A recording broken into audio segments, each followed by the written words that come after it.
good on these lists. You've got these impending deadlines that promote tension and rash decisions. College lists may be unrealistic, influenced by those popular rankings lists, uninformed about the actual costs, the degree earning power, the average number of years to graduation. And here's something I want you to note. It's very important. School counselors are just not trained to help you pay for college. I hear it all the time. My kid's working with a school counselor. They use tools like Naviance that are great for organizing the communication with schools.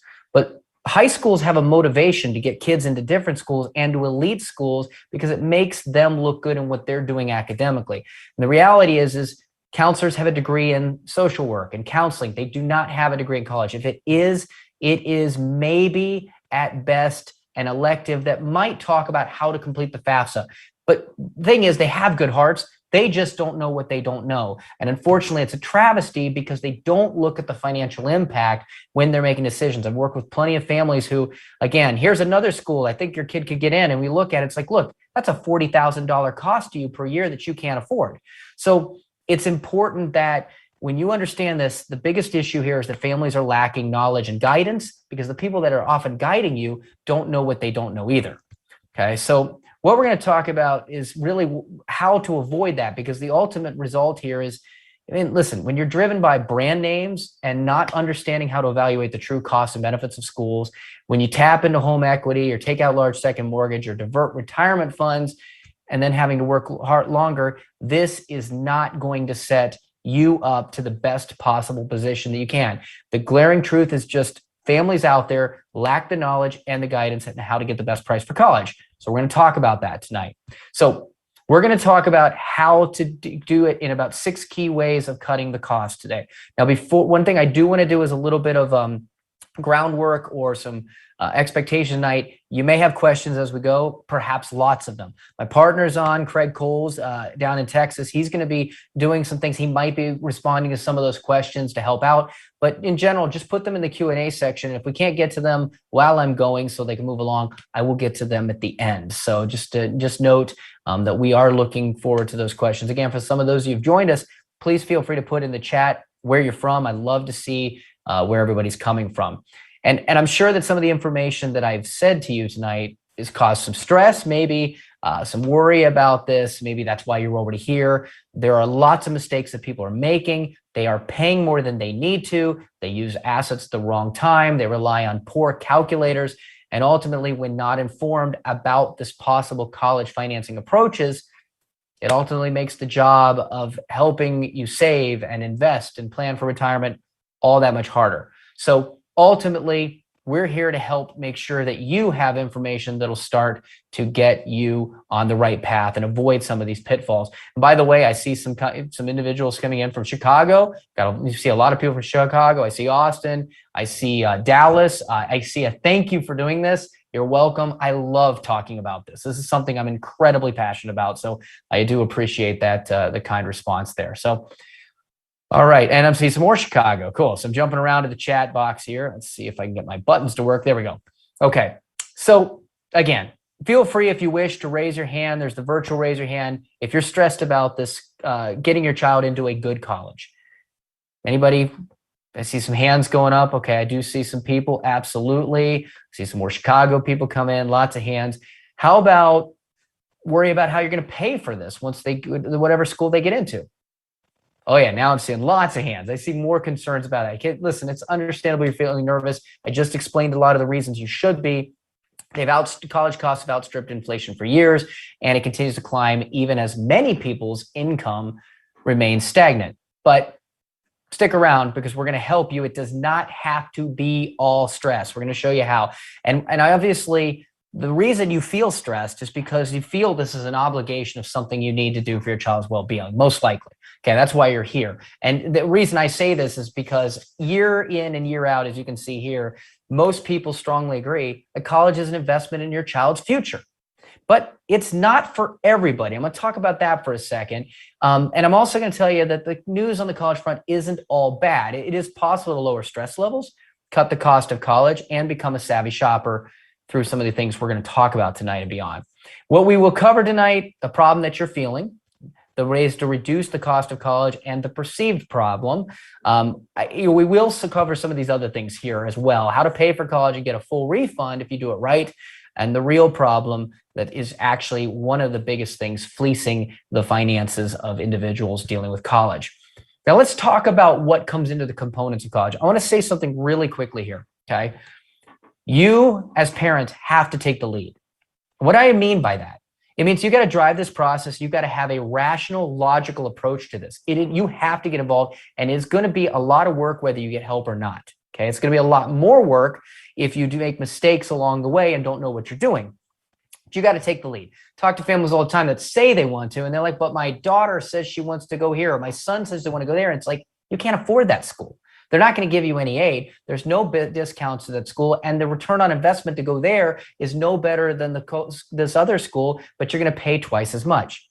You have to be willing to be strong in this. And we want to be our kids' friends, but children can only take $27,000 of loans in their name, which means any additional cost on college, you're either paying for directly or you're going to have to co-sign and take loans out, which means you have the most to lose.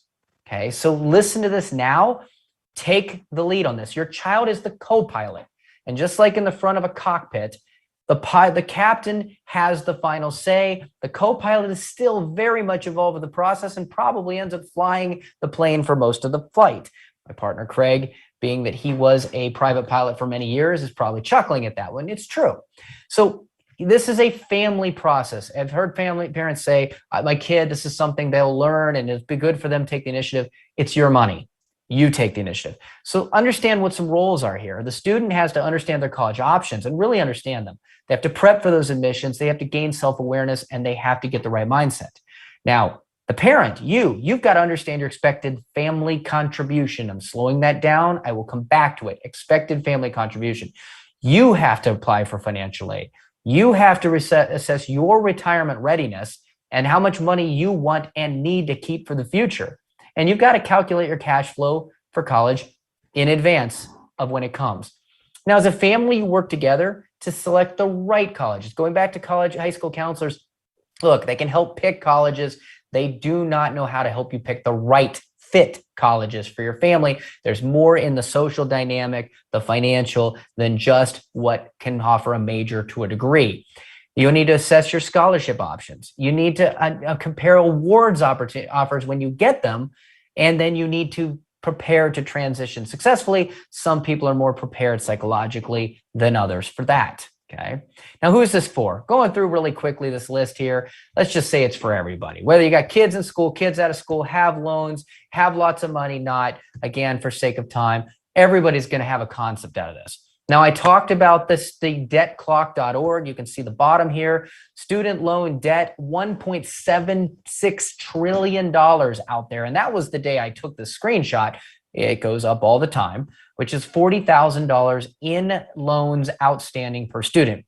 And that has tripled the cost because the cost of college has tripled in the last 20 years. The annual growth rate far outstrips inflation at 5.8%. And look at these costs here. These are average costs for in-state, out-of-state, and private for most people that get scholarships. But again, most people who get scholarships don't get as much as they could have because they don't do the work and don't know how. That's what we're going to talk about tonight. 39% of students also graduate in 4 years. That's something you need to be aware of. When you are searching for schools, four-year graduation rates are critical. If you use U.S. News and World Report's list, you're going to see they have these great graduation rates. I'll show you later. U.S. News uses 6-year graduation rates, not 4. That's just the first of how those rankings reports mislead you from start to finish.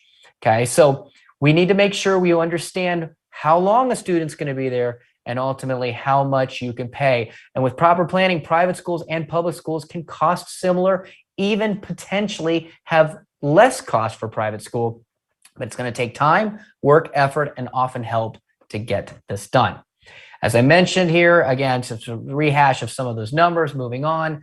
Let me tell you about what I do, okay? We have a financial service business with a unique approach to helping people find money they're losing unknowingly or unnecessarily through inefficiencies, so then create wealth more efficiently, okay? So there are 5 major areas that you have to look at. This happens: mortgage, taxes, how you put money into qualified plans, major capital purchases like spending on cars, weddings, vacations, and of course, this big behemoth college. And we learned years ago that most people were doing college planning wrong. Financial advisors don't know what they're doing with that. If you've ever heard just put in a 529 and grow it, this is not college planning. It is a savings account, but it is not college planning. And as I mentioned, the many college planners out there don't help you financially. So we found lots of families that were making very poor decisions and stuck with very poor choices with their retirement because of advice they had gotten years before and unfortunately didn't work out as they had planned. We've been doing this a long time. We have thousands of families. We know what we're doing. We have some of the most elite people in this industry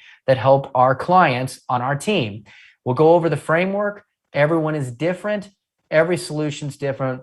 And obviously, there are questions that are going to be answered for each of your individual situations. This is me with Brad Satin. He's Fox Philadelphia. Used to be in Minneapolis, if anybody's from the Twin Cities.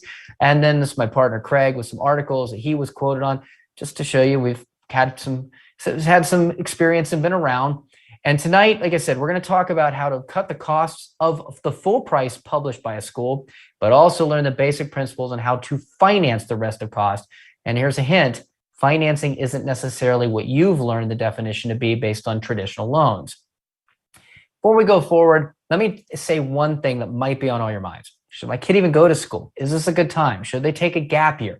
Not every child is ready. Okay. So, sometimes junior college makes sense because it's going to be less expensive and it's going to be, just something that's going to be a little easier. They can stay at home. And sometimes not going at all this year might be in the best interest, but understand what it is. A gap year is taken between the end of high school and the start of the college. About 3 to 5% of students do take gap years after high school, but you have to understand there's big ramifications, both positive and negative. On the positive side, you could prep more for college if maybe they're not quite ready yet, to really have the discipline or the maturity to make it there. They can discover a new passion they may not have known about, you can travel abroad, gain professional experience that might be valuable. Now, the cons, they might be ready right now, and getting further away from college might be harder to go back to it. So that might be something that if they're ready, you may not want to snuff that fire. Momentum loss, again, they're coming out of high school, they're charged, they're used to studying, and boom, they've got that energy. They're going to be on the same schedule as their friends. So if they take a gap year, they won't be anymore. That's certainly something to be concerned with. Financial loss. Okay, that's more. They might spend money they don't have, may take loans to go on that gap year when they're traveling, behind in working years. Listen, you can still travel abroad, especially if you're in college. And one thing to be aware of is aid packages can change. So the aid package they offered. So you might get something called admissions deferment. You put your deposit down, you work with the school. Every school is different, have to have a clear plan. But ultimately, the next year you go in, they may change that aid package for you. So another thing I heard about is COVID. And COVID actually made deferment or made gap year problematic because there were less internships, you couldn't travel. Those are starting to get a little bit better as those options are opening up again. So I just wanted to touch that because I know that's on everybody's mind. All right. Now I'm going to fly through some of the rest of this. And again, it may pose some questions or things you're like, what did he just say? We can always have a time to talk. I'll give you a way we can chat afterwards to answer any specific questions, kind of in a one-on-one situation. So post some questions. First of six cost-cutting ideas. You got to understand we can always have a time to talk. I'll give you a way we can chat afterwards to answer a different price. It's like airline pricing. So when you get that ticket, you're like, yeah, this is how much I'm going to pay. Then you find out the person next to you that has more leg room or gets free drinks paid less than you. That's what I found out in college. And it was pretty frustrating to find out that everybody's paying a different price. But just because you pay a higher price for college gets you nothing. They don't get a free drink. You don't get more leg room. You end up getting the same education as everybody else. You don't get smaller class sizes. You don't get more face time with professors. You don't get anything better in your child's degree by paying more. There is absolute zero academic advantage to paying more. Most schools that have a higher cost, end up first year salary of their graduates is comparable to schools that pay less. So it is more important than ever for you to cut your costs. And you can see here, look at where costs have gone up. Okay, we can see the things that we love, the cell phones of the world, they've gone down. TVs have gone down. Look at all the equipment I'm using right now to broadcast to you and how inexpensive that is compared to trying to have a studio even 10 years ago.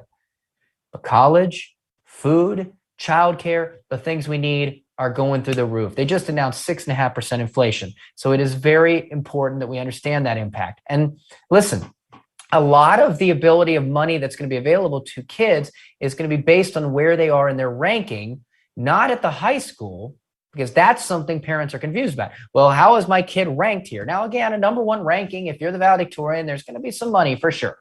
But the reality is, what school are you going to, and where are they in the ranking of the incoming class? If they are not going to the middle of the pack, you can see here, if they're in the third 25% and your family can afford that college, you're going to pay full price. Okay. Now, if they're in the top 25% of that school and you can pay only 10%, you're going to get some grants and maybe some more money. But if you're in the bottom 25 or bottom third, third 25, and you cannot afford it, the school is not going to want your money with the risk of a child that can't perform. So you have to begin to look to schools where your child may not say, well, I want to go there. Well, you don't rank in the right class there to get money to get in, but yet you can get a great college experience at these schools where you'll be in the top 25 or the second 25%, and all of a sudden you've got merit money and grant money that's going to be just readily available and sometimes automatic. But unfortunately, 85% of families apply to the same 50 schools who have lines of people out the door, and they do not have any enticement to give you any scholarships. So cast a wider net. You've got to know the realities of who your child is, and ultimately forget brand name. Go find a great school that matches them, where they can go in at the front of the pack, because that's going to mean experience and money. And because of that, it actually means that most colleges are actually on sale. It's a fact. 58% of students don't pay full price at a public school. 88% don't pay full price at a private school. It's incredible. The average discount across the country is actually at a historic high of 56% and rising. What does that mean? Well, if you've got a tuition of $45,000, a cost of attendance, and you're getting that discount, that means that cost at the end is only going to be $19,000 for that family. Again, if you pick the right school where the discounts are there. It is a buyer's market. In fact, 91% of enrollment our admissions directors are actually concerned. 98% of admissions directors are actually concerned about achieving quota. And again, if they're concerned about achieving quota, it means that they don't have enough students coming through the doors. And the ones that don't have enough students coming through the doors are absolutely going to entice families to come to them by giving them money. I'll show you some examples later. But again, unfortunately, as I said, 85% of kids apply the same 50 schools. Those schools, they don't have any enticement to give money. It's a business. The line goes out the door. No need to give coupons. Okay. So there's 2,800 schools in this country. And when 85% are applying the same 50, there's a lot of people leaving money on the table because of pride, because of window stickers, because of football teams, because of a lot of reasons other than the right fit school. Okay. Second cost-cutting idea. Will I qualify for financial aid? Well, again, as I've been saying, what schools you target will depend on your answer. But the first thing you have to get is your expected family contribution. I will refer to this also as EFC. Get that in your head. EFC. This is one to listen to. EFC. It is the amount, the dollar figure that a school believes, based on a financial aid formula, that your household should be able to pay for 1 year of college. There's actually two main formulas. There's more than that. The first most people have heard of is FAFSA. FAFSA, EFC, FAFSA. You'll hear those together. It's a free application for federal student aid, and it is going to be what's used at the vast majority of colleges. Now, about 200 to 400 colleges use a second form called the CSS profile, and that is how those private schools, although there's a couple public like Virginia and Michigan that use it as well, and that's how they determine how to use their in-house money. Okay, so the thing is, you've got to get your EFC now. If you don't know your EFC, get it, because it's going to be the first step of you understanding what you can afford. And it's best to get a ballpark of that EFC as early as your child's freshman year, even earlier. We talk to families in the middle school that are prepared to begin to look at this so that they can get a game plan for how to pay for college. That preliminary EFC will give you a rough idea of what the financial obligation will face. Note this, though. Families will usually have to pay more than their EFC because most schools do not meet 100% of the demonstrated financial need that goes in, that is determined based on that EFC. So consequently, you want to identify the most generous schools that would consider your child an attractive candidate. Remember, what do they consider an attractive candidate? Where is that child coming in relation to other students coming into that school? All right, EFC example, middle class family. They might have an income of 55,000, some tax and some cash investments of 15, and they've got one child starting college and a sister that's going to be coming up later. So 2 kids, and their EFC is going to be very low. It's only $2,500 on FAFSA, and you can see on profile it's going to be roughly exactly the same. This is again what the schools will say they have to come out of pocket before they'll get any help. Now, a higher income family, looking at this, would have maybe middle $150,000, quite a bit more in taxable investments and home equity. And they would see that their federal versus CSS profile EFCs will be a little bit different because they count different things. So in this case, concentrate on that federal methodology of $31,000 that they'd have to start writing checks for before they're going to get any help. And there is zero cap on the EFC. A very wealthy family might have to pay have an EFC of over $100,000 or more and ultimately exceed the cost of even an expensive private university. If that's the case, then anytime the EFC is higher than the cost of attendance, then that school will not be providing need-based aid. But that's not the only type of aid you can get. Now, another thing to note is that as of now, when an affluent family has 2 kids in college, the EFC will drop by 50%. So the expected family contribution is divided by the number of kids in college. So if you have 3 kids in college, your expected family contribution will divide by 3. So a family of twins with 1 child 1 year after might find that, hey, an EFC that would be 60 would be cut to 30. And then after that 3rd child comes in, is cut to 20. That certainly means that they could be eligible for more aid. And that is a year-to-year thing. So if they had an EFC of 60 in year 1 and an EFC of 20 by year 3, applying every year, you can actually get an adjustment and get money for that. So it's important to note you file every year. The CSS profile, that drops by 40%. But again, for those of you that might be concerned about 2 kids in college, as of now, it's actually something that could help you financially.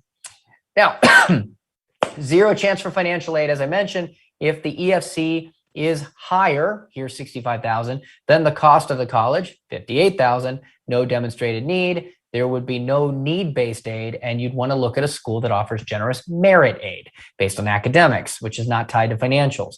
Now, in this circumstance, you can see that the EFC of 35 is lower than the cost of attendance of 58,000.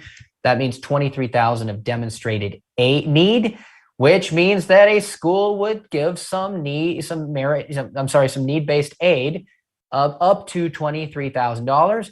However, you still got to come out of pocket at least 35 for the school. So it would still be in your best interest, even in that circumstance, to look for a school that provides a generous merit scholarship. And only the most elite schools like your Ivy Leagues and such would actually provide a family like this with a significant amount of need-based aid, but they're incredibly hard to get into too. So let's summarize. If you have a small EFC, then you're going to want to look for schools that give generous need-based aid. If you have a higher EFC, you're going to look for colleges that also may offer generous need-based aid, but more importantly, look for the schools that give good merit aid to many students, because that is not tied to your financial situation. By the way, I do want to go back to that. I hear every year, well, we're not going to file FAFSA because we'd make too much money. That is probably true for need-based aid. But as I just mentioned here, if your child, look for schools that have merit aid is not tied to need. I cannot stress the millions and millions of dollars that gets left on the table every year because families don't file FAFSA and don't end up getting merit aid either that they could have deserved. So, all right, so let's look at net price calculators. What's that mean? Well, first thing you need to know is the EFC, how much you think you're going to pay. But the net price calculator tells you what the real price of the school is going to be. It was very frustrating in the past. You had no idea what a school was actually going to cost till you got the awards letter right before you had to file or elect a school by the deposit deadline of May 1st. It does not have to be this financial crapshoot. You can even just Google a school and net price calculator, or again, we could help you with this to find it because as I'll show you, they can be tricky. But the key is that based off of your child's academics, based on your situation at the school, your need-based situation, your financial, you can actually get an idea whether or not a university that might cost $55,000 would actually only cost you 20 or 10 or even lower. But then again, you might also find out that that $55,000 college is going to cost you $55,000.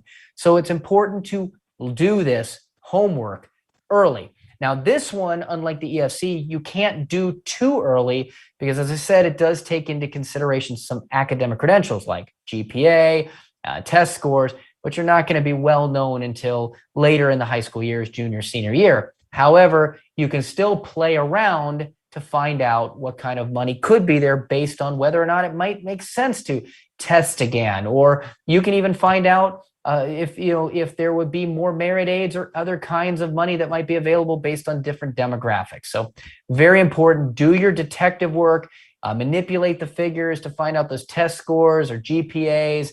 Listen, there's tens of thousands of dollars at stake here. It's worth, I don't know about you, but I think it's worth taking the time to use these calculators strategically or get help, because 10,000 not spent is 10,000 you keep. It's that simple. And there is plenty of money to get. But here's the thing you need to be aware of. There are some very poor calculators out there that rely on a federal template. So if you are looking and doing this on your own and you find a template that only asks for a handful of questions, does not ask for information off your tax returns, uses old data, or just basically doesn't even calculate merit awards, just loans, stop right there, because it is not going to give you any bit of good information as to whether or not you are going to be able to, what your cost is going to be. Those federal calculators are really only a personalized cost of families that have need-based aid, and even those details are simply averages. So now understand where the money's come from. Step number 4. Basically 4 main sources: the federal government, colleges themselves, private scholarships, and state governments. And the number 1 source of money is the federal government, but it is also the biggest percentage of money given based on strictly need. And you can see here that the number 1 program is the Pell Grant, but the Pell Grant generally offers only about $6,095. That's the current amount that they give, and they only give that money if your family's adjusted gross income is roughly under $25,000. As a matter of fact, 92% of all recipients have adjusted gross incomes of under $50,000. Keep in mind that if you are shut out for these grant programs, which is the free money, you could still qualify for federal loans because they do not have income limits. But as I said before, if you don't file FAFSA, you may not be eligible for any of this. Now, a second source, but a smaller source, is state government aid, and they vary in what they offer. I do recommend looking at the National Association of Student Financial Aid Administrators. I'll say it again, the National Association of Student Financial Aid Administrators. This is where you can look at what different states offer. In summary, it is strange how this worked out, but in the South, below the Mason-Dixon line, most of the state grants that are given are based on merit, meaning higher academic achievements to qualify. In the North, most of those state grants are given based on financial needs. So they tend to be more need-based for people with lower incomes. Just works out that way. Now, private scholarship. I know tons of people who are just cramming and signing up and sending all sorts of applications in for private scholarships. Let me tell you, for the most part, what a waste of time. Now, there is a way to amp up the odds in your favor, okay? The national competitions, the national scholarships, like Coca-Cola, they receive 112,000 applications for 250 awards. That makes them 25 times more selective than Stanford. If you really want to win the game of private scholarships, don't use the online search programs. Go look for local scholarships they turn up via the high school counselors. One benefit. Libraries, parent workplaces, or local papers. Okay, they are not going to be as easy to find, so you're not going to have as many applicants, and you're also going to find that if they ask for an essay, it could be an excellent one for your child to apply to, because kids don't like doing essays. So more of the essay-based scholarships just get a limited number of applicants in the first place. I've seen situations where applicants have been the only one and automatically won it. So if you're going to go after private scholarships, if you're going to look nationally, definitely look to do the ones that require an essay first. And if you're really concerned about your time, try to look locally. There is one catch though. I talked about need-based aid. If you are qualifying for need-based aid and trying to get money from these colleges, you will need to make sure that the colleges you're looking at don't count it against you. Unfortunately, these need-based scholarships do look at every outside source of money that you could be getting, which means private scholarships could be one of them. So you would win a private scholarship and then see your aid reduced by the college. Ironically, as I said, that affects the people that need money the most. The families that are more affluent, that don't need money, that might have merit scholarships, since it's not tied to financial, does not apply. So it's unfortunately a travesty that it works out this way. Just make sure if you're going to spend a lot of time looking for private scholarships, you know firsthand whether or not that'll affect your student scholarship. There are some other scholarships out there based on vocation, entrepreneurship, ability, writing, much more. Just go to CAPPEX.com, CAPPEX, CAPPEX. It's a merit scholarship search. You can see things like Eagle Scout or National Merit Scholarship or even music scholarships, or heck, you can even get scholarships for physics, nursing, philosophy. Some great ones out there. And the best thing about these scholarships, they generally are automatic apply. If you achieve them, you're automatically accepted. So again, if you have an Eagle Scout, boom, guaranteed $3,000. If you make National Merit Honor Society, boom, $14,000. There's a lot of money that can just be given based on achievement. So now, if you're thinking your child may not qualify for federal or state grants and private scholarships just aren't a major source of money, you might be feeling discouraged, but don't be. For affluent families and generally most anybody, the biggest source of money is going to actually come from the colleges themselves, and it's often going to be in the awards of merit money, but many of those schools often offer generous need-based aid. You can see here that some of the schools that offer the best need-based aid, but often very little merit aid, are going to be your most elite schools. And I would explain why. They're there to help those with tremendous need but high academic achievement get in and not be stifled financially. But they have no reason to give any coupons to those that don't have the financial need. So if you get into many of these private, elite Ivy League schools, you can afford to pay for it. You can just about forget getting any money because there's too many kids that are willing to pay full price. However, if you do have a need-based aid and you do get into it, congratulations, you've won the education lottery. As I said in the beginning, cast a wider net. Do not just apply to the same 85 schools that everybody in the country is. Check out also, spend more time looking at colleges and master's levels universities if you want money, because the research universities, the big ones, a lot of those schools in the 50 I talked about, their first job and priority is to teach graduate students. Their second priority, no particular order, is to sell research. I've actually heard of professors gotten in trouble at those schools for talking to students outside of very rigid student hours. They are not there to teach your kids, folks. If it's one of the major research colleges, they get your graduate degree from one of them, be excellent. But undergrad, this is why they have students teaching classes with classes of 150 students. They are not there focused on your undergraduate. They won't spend more time and they won't give you the scholarships and the discounts. So go look for colleges like master's level and colleges where the professors are really there to teach, and they're there to spend time with your kid. And because they're less well known, they like to give you lots of money to entice you to come there. Athletic scholarships, I get a lot of questions about those. Well, hey, what about my son or daughter, a fantastic athlete? It's the last main source of money. And whether or not they'll get something is a number of factors. As you can see here, even if they play football or basketball or track, some of the most popular scholarship sports, 1-2% get a scholarship. It's not very high. And so don't bank your financial future on that.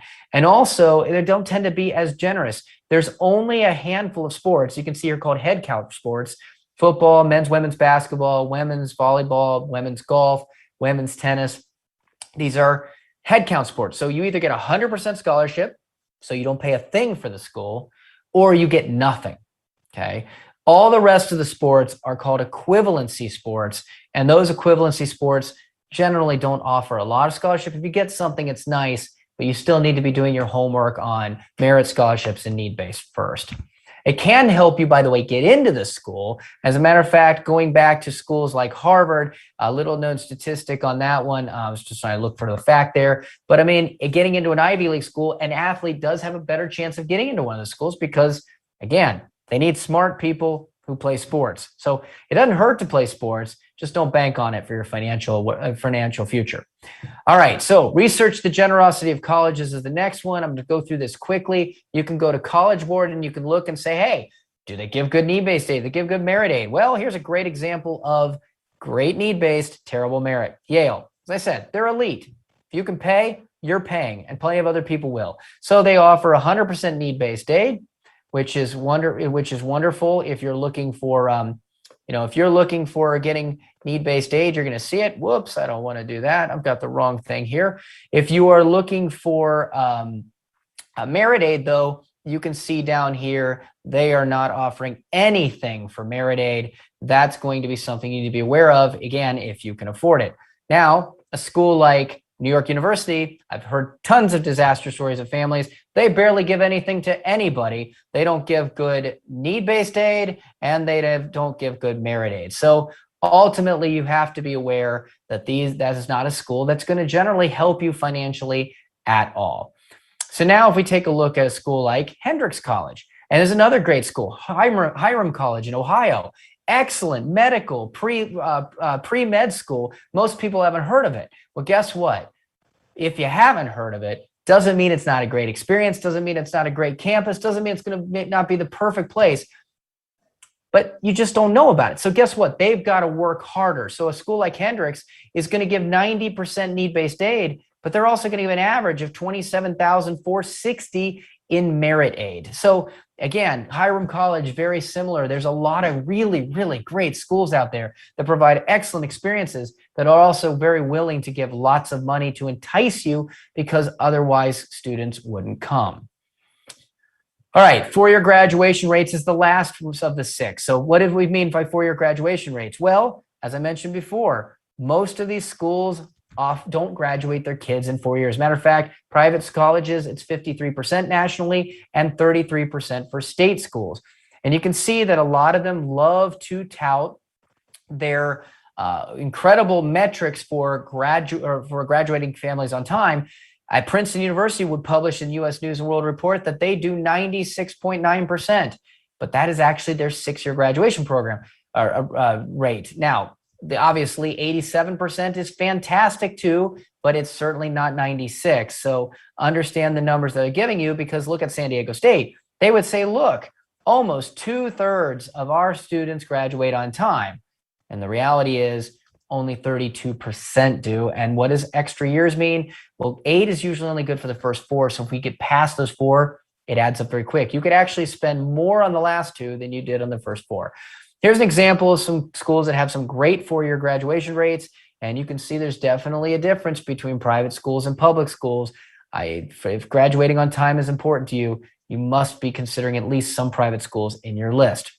Now I want to talk to you about whether or not you should be looking at cost on public or private. So if you look at these two things and you see here that we've got a price tag of $60,000 for a private school, $30,000 for a public school, with a family EFC, I talked about that before, of $25,000. You can see that there's a need of $35,000 at the private school and $5,000 of the public. Stop right there. Most people would probably be saying to me they wish they would pick the public school. But let's take a look at this. Okay. Public school, this private school would give 100% need met, of which 90% of it would just be free money, which means that in the end, there would have to be about $3,500 in loans added to that $25,000 for a total cost of $28,500 initially. Okay.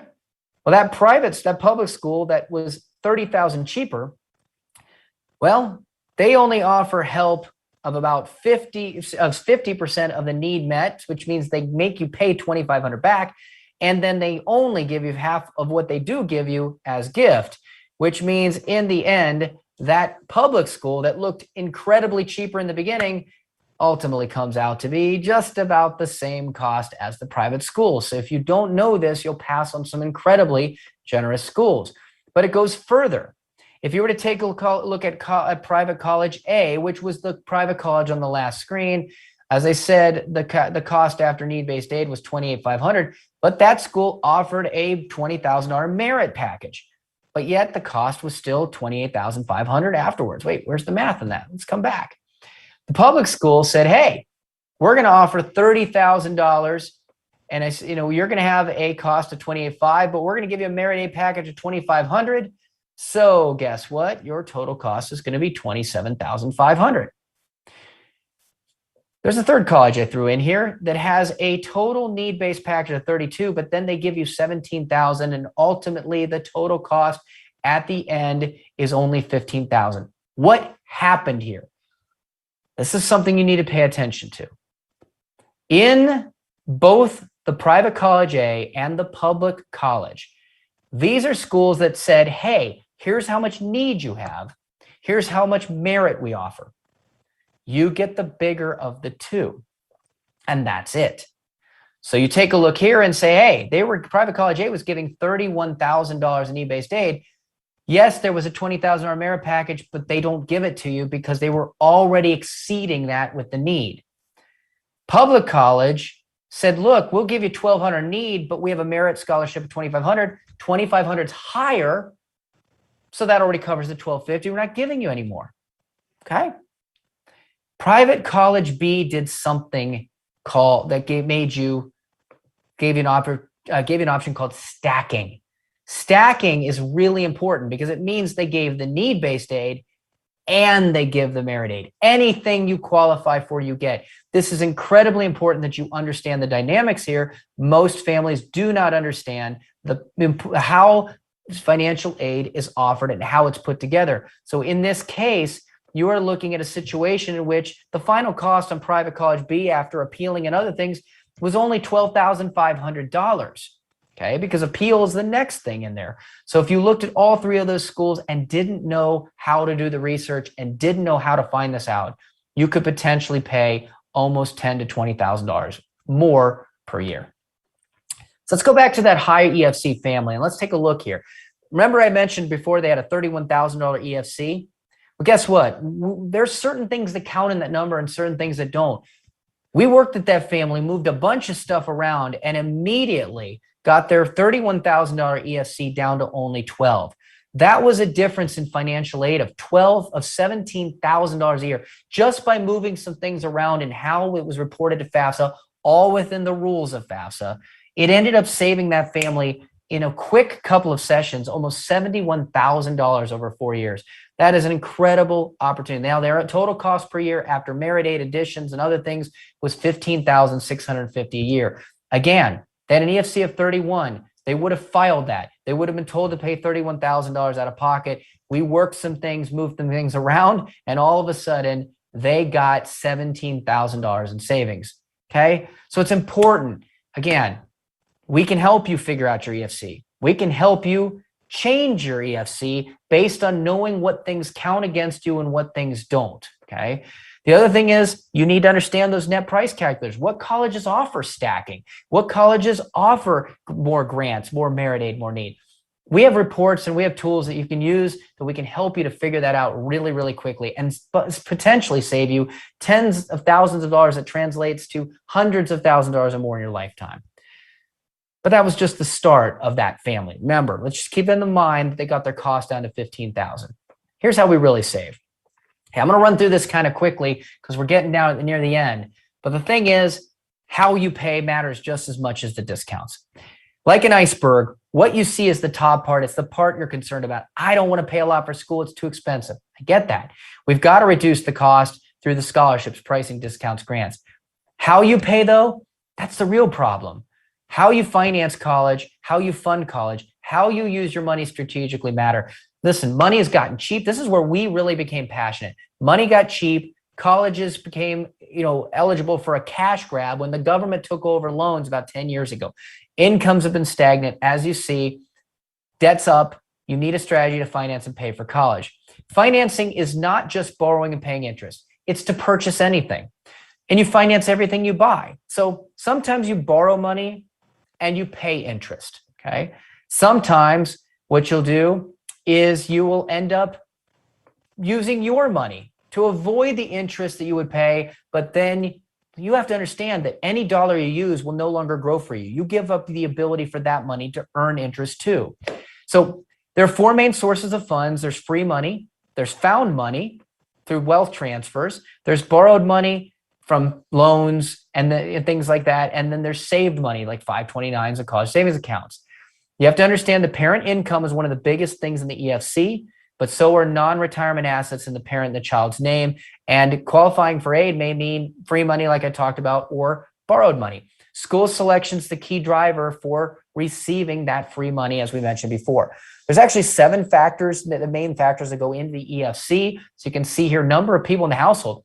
Listen, if you've got 2 kids, but 2 grandparents living with you, that's actually 6 people in the household. That actually helps you with your EFC. Students' income, students' asset, parents' age, divorce, things like that also count. But be very careful draining any lifestyle account that you need if you might need that in the future, okay? So you have to understand the other goals out there. What's your retirement? What's your other children's education if you have more than one? What's your lifestyle going to require? What's the cost? You want to pay, the typical approach people take, they save up money and they pay for college at their current savings, and that money's gone. Once that funds are exhausted, then they might look for opportunities to borrow. They might get a second job. They might add income, or then they might get help completing those financial aid forms because now they're desperate to figure out how to get it down, okay? Waiting till that college funding pressure cooker. Unfortunately, listen, I talked about financing. The debtors, the people, the reason it has a bad name is there's people out there that just live in debt. They borrow money to pay it off. They borrow money, they pay it off. They're always below the zero line. That's why we like the savers. The saver's always above the zero line. But the problem with saving is while you're avoiding interest, the money in savings that you then spend back to the zero line gets you no interest, okay? So it's comfortable, but it ultimately, the billionaires realized something in these current interest rate environment that we're in. And what is that? And that is if Jeff Bezos can get 10 to 20% on Amazon stock, he's not selling Amazon stock. They don't pay any taxes because they don't sell their stock because they realize, look, there are times when it makes sense to borrow. When I can borrow at 1 or 2% and I can make 12%, I get 10% profit every single minute, okay? It's the same thing you have to think about the way you do things in financing. If you can't afford something, then you need to save and manage your budget. But if you can't afford and you're going to save anyway, sometimes it makes sense to look at compounding interest. That's what was Einstein's greatest theory out there is uninterrupted compounding interest is the greatest force in the universe. And I quote the word uninterrupted because if you sell it, you get rid of it, you eliminate it, it's no longer uninterrupted. Uninterrupted is the green line. It keeps going up. And sometimes it makes sense if you can borrow less than than you're making, it makes sense to make money using their money. So let's talk about that family. What did they do? Okay, so they had to pay they got a $12,000 EFC after our consultation. Ultimately, they still had to pay $62,000 after 4 years. They had the money to pay it. They talked about it, saying, look, I don't want to just give this money away. These college administrators are making too much money. So what do we do? Well, the ABCs. They applied for financial aid first. That's how we got the scholarships. The second thing is they budgeted cash flow efficient. And the third thing is they looked for credit opportunities. And again, they were able to find a 5% student loan, and they took their $62,000 and said, look, what if we borrow that? Now, if they did a 20-year borrowing, that's going to cost them $36,000. That doesn't sound very good. I was like, well, $62,000 of cost. I just turned it into 90, right? Well, look at this. They took the $62,400 and conservatively grew it in an account where they couldn't really lose the money. And over the course of the same 20 years, they're projected to make $144,000 in interest. That's $110,000 profit on the student loan money. And by the way, that's more than they were going to pay for school anyway. So that interest is a 100% refund for college. Okay, we call that the retirement scholarship refund. Now, where do they save it? Again, we look for places where they can get taxed, more benefits, tax deferred growth, safety. You can look for ways to get high contributions, liquidity use and control. Again, you can use a lot of different buckets for where to save it, but obviously the more the better. and we take a look at where to save, things like 529s, Roth IRAs, stocks, mutual funds, UTMAs, UGMAs, Coverdales. Could talk more about the differences there. Life insurance, annuities, there's all sorts of different options that some make sense for some, others make sense for others, that could all somehow work in this strategy. By the way, let's just say this about 529s. They're okay, not a big fan, but you can see here the average amount families use from 529 is only 10,000, 13% are saving into them. Ultimately, they're restrictive. You can't control your money. They're going to force you to interrupt that compounding interest because you have to spend it or you're penalized, and it's used against you. The government says put it in this account, and then all of a sudden the colleges say, sorry, you're not getting any scholarships because you have money in that account. So they're not bad. They do get some tax growth, but if you haven't been building in the 529 for years and years and years, you're probably not going to save enough anyway and not really get the benefits and get hurt on the scholarship side. So again, sometimes they make sense, but you have to understand there are pros and cons to them. We can talk more about that later. So as I said, college planning, ABCs, apply for financial aid, become cash flow efficient, credit opportunities. The last thing you want is to deplete your assets. So how did we use this for that family? We didn't deplete their assets. If I go back to this, you can see, I missed this slide, my apologies. They actually had a chance to make $144,000, which is $100,000 profit. But here's the thing. Let's say you don't like to carry debt. That's fine. They can actually pay off the loan early. As you can see here by year 9, if they only make 6%, they're going to use other people's money. A total of $44,000 they would have made in interest. They'd only have $41,000 left on the loan. You can use the interest to pay it off. Guess what? You still got your $62,400. If you manage your money right, your money will keep growing indefinitely. And now you've paid for college, but look what you still have for your retirement future. So I missed that slide. Sorry, you're going live, going fast. I missed it. I was like, something's missing here. So that happens. We roll with it. All right. So remember, you're going to finance everything you buy. The secret is to leverage other people's money if it makes sense. And sometimes, even if the interest rate's higher, you'll see that, hey, simple interest versus compound interest, it may still make sense to leverage, use other people's money. If you can keep more of your money, you have control. If you give it away, that control is gone forever. So also understand that traditional methods of paying, most likely you'll have nothing left. So what's next? Okay, I've talked through a lot. I'm up at the end of the hour. We started a little bit late, so bear with me if I go a little bit past 7:30 here. But as a concerned parent, obviously you're wondering, how do you implement these quickly and easily?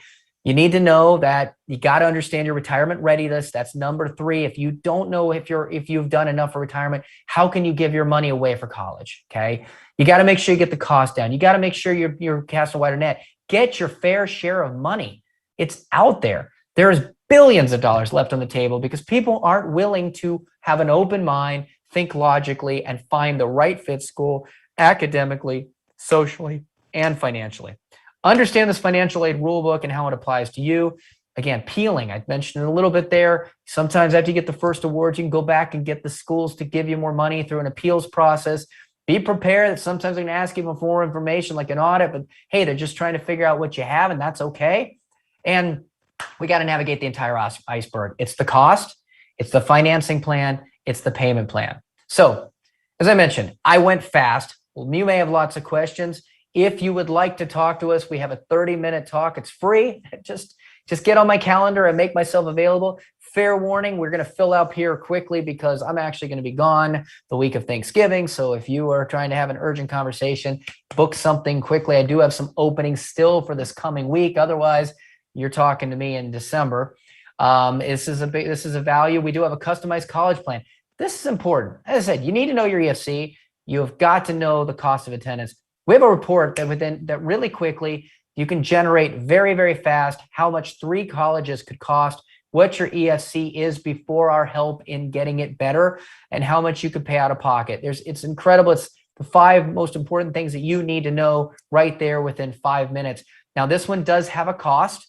It's normally $67 because we pay for every report we have to run through this program. However, we're going to give you a discount if you type in webinar 20 when you go into, if you use the QR code and you type in webinar 20, you're going to get a discount on the cost of that. And again, that report is incredibly valuable to you. You don't have to do the report to have the 30 minutes with me. These are all different. I've also got an incredible amount of resources like hey, how do you understand an award letter that you're getting? Or how do you write that essay that's going to get you scholarship money? How do you do those things? I've got actually some pages that I put out there for you that you can actually grab. I'm going to give you the website here in a second. You can go out to our Dropbox and download all that stuff for free. Again, we're talking about $1,000 value of all the stuff that we just talked about. And again, if you want the report, the only thing you're paying is $67 minus 20%. So a quick math on that, what, about $50?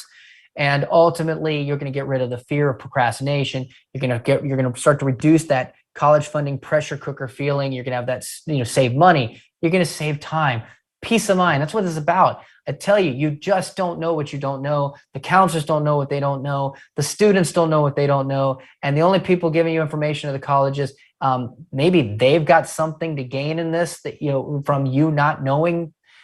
Let us help you know the game, know the rules, and win it. It's like tic-tac-toe. The first time you ever played, who won? Anybody else you played won. Why? They knew the rules. Once you know the rules of tic-tac-toe, you'll never lose again. May not win if you don't go first, but you're definitely not going to lose. And that's what this is about. So final, I'm right there. As I said, I was going to fly. The webinar code's on there. The free stuff I talked about, and there's a lot more than I mentioned on that. Please go out and grab it. Not enough people do, which is surprising to me. It is tinyurl.com, very easy, tinyurl.com/free college info. Now, sometimes those links expire. So if, some Dropbox or something messes with us and you do, send us an email, we'll get a new link. But again, there's questions out there that you should be asking colleges. There's lots of information out there. And now, without further ado, I'm going to leave you with one last thought, and then I'm going to take some questions, okay? Paying for college is the biggest, if not one of the biggest purchases in your life. You're buying a house or a car, but you don't have 30 years to pay it if you don't do this right. So do your research, get it right, get your discounts. And if you don't have time to get it right, then don't be shy. Don't have pride. Get the help. Now, maybe it's our help, maybe it's somebody else's help, but with a team supporting you, it is a decision you won't regret. I showed you one case here where in just a few short actions, $17,000 in value. Boom, saved, college, 4 years, $60,000 back in their pocket. That's just one situation.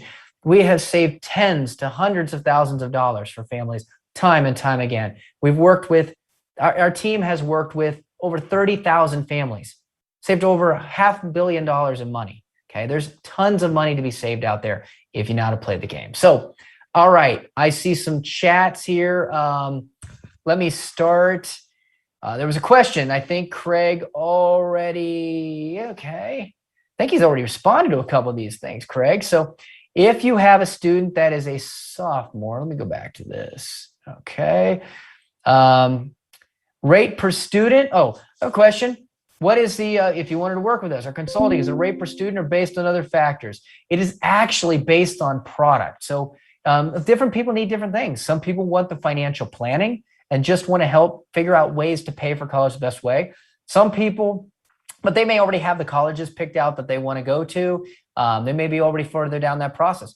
Some people have, are saying, look, I don't know where I should be looking. I want help picking the right fit schools academically, financially, and socially. Help me take the 2,800 schools, figure out the best fit career ones for my, what the career for my child is going to be the best fit. Then take it from there, figure out the ones that fit who we are as a personal. And then last, which one of those are going to give us money, and narrow that down to 6 to 10 perfect schools.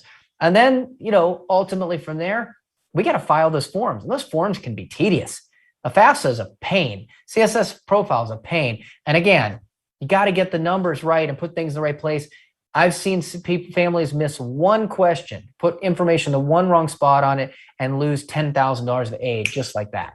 So again, we also can help with forms, and along with forms, we can help with appeals. So when you start getting your awards letters, we'll help you articulate how to fight for more money, which time and time again is one of the bigger ways to get your aid up. So again, it depends. We've got some reports. If some people just want a quick and easy report, some people want to do it themselves. So again, great question. I would love to get specifics. There is information on our website about some of our packages, but they're not all out there. So if you go to procollegeplanners.com, you can read about a couple of them. But again, that's not everything. And then we're able to kind of sometimes slice it customized based on family need. So hope that answered your question. If you have a student named Angel or Angel, I hope I'm saying that right, ask this question: if you have a student that is a sophomore, who do I contact for need-based aid if they lost their merit scholarship? Okay, great question, and it is definitely going to be need some more information on this one. But if we are looking at a situation, they're a sophomore in college, I take it by that. They lost their merit scholarship. So this comes back to the EFC, okay? If there is need-based aid is going to be something automatically calculated based off of the financial situation of the EFC. So again, as I mentioned earlier in this, you can file every single year. If your EFC is higher than the cost of attendance to school, there will be nothing you can do about this. If your EFC is lower or you've had a change of financial situation, you can go back and appeal. You're going to want to talk to the business office of the school, the admissions office, talk to them about this situation and see if there's anything to do. But again, maybe the first thing you might want to do is have a conversation with us, because I'll be able to help you kind of know, all right, what school are we talking about? I can pull up some information on that, your situation, and go from there. So I think that would be a better way to give you some more clarity on how to go through that process. By the way, one of the downloads that you have on, that I guess said today, is how to read an awards letter. Some of that is about also conversations you can have on appealing. So that would be helpful for it. So looks like Craig's already answered some of the questions, so I might be redundant here. Awesome. And let's see here. Family size. I've got an annual income for first kids in college. All right. What category? Middle class. So this question, yes, based on that, that would be technically middle class. The EFC, I mean, roughly off the top of my head, I don't know. I'd have to know where assets are and things like that to be able to come up with that number for you. So again, more information needed, because you remember EFC is not just income, but it's also the number of family you have. It's also your assets and what you have and where they're at. If they're non-retirement, retirement, if you have second properties, things like that, those things go into. So that will be something I will need some more information to answer that question from, let's see, what am I talking about? Everything's condensed. From, let's see, from Raquel. Sorry, thank you. And again, there's probably going to be need-based aid in your situation. And again, you want to find a very generous need-based aid school. All right, I'm going to go over here to the Q&A to see if there's any that I missed. Okay, so look, I did see that I did answer that question. So it looks like I have answered. It looks like I've seen some of you have already signed up. We're getting some dings here. So I do look forward to having a conversation with you shortly. But otherwise, seeing a few people drop off as well. I know we're after the hour, so I do want to just say to you, for those that are still on, if you're just listening, thank you for joining us.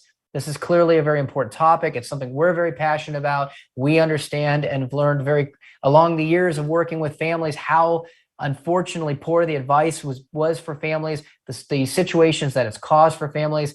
And again, we hope this information helps you to make better decisions. We hope, if need be, we can also help you to be in a situation of having a better outcome all around. And I do look forward to it. And wherever you are and wherever you may be, I wish you all the best with whatever direction and for your children, and may they end up in a college where they have a tremendous opportunity for a future of just absolutely incredible well-being. So thank you very much to everybody. I am going to stay on here and monitor some quick Q&A if anything comes in. But otherwise, I want to thank you all for joining me on this Thursday night. I know winter sports have started back up for you, from our family, probably for yours.